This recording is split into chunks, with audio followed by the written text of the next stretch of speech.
First fight ko kay Patrick Manica, kinailangan ko munang obserbahan yung galaw niya dahil matangkad siya. Pero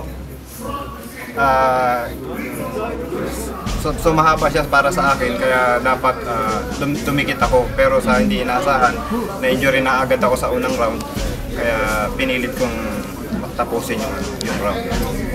So, doon sa second fight ko kay Rahul, aminado ako na talagang mabigat siyang kalaban, strong, malakas. Yun, hindi ko inaasahan na tinamaan ako, halos manakat ako. Pero sa kabila nun, meron akong niindang sakit, pero kinailangan ko talaga siyang tapusin yung fight na yun. Good.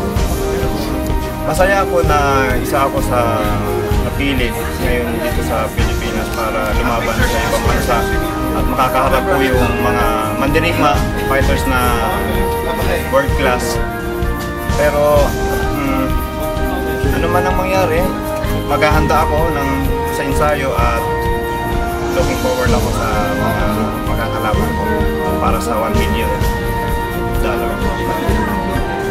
Para makapagpatuloy ako sa ensayo ko, sa lumakas ako, siyempre kasama ko mga coaches ko, una si Coach Richard, Coach Oliver, maging sa wrestling. Ngayon, ano man ang mangyari, ilalagay ko ang buong puso ko sa trabahong ito. As a fighter, kailangan maging matatag at handa sa anumang mga pagsubok ko sa training. Para sa mga fans ko, makakaasa kayo na sa susunod na laban ko, lalo na international, mas bagong Red Romero at mas malakas. Siguradong hindi ko kayo bibiguin. Bakbakan na!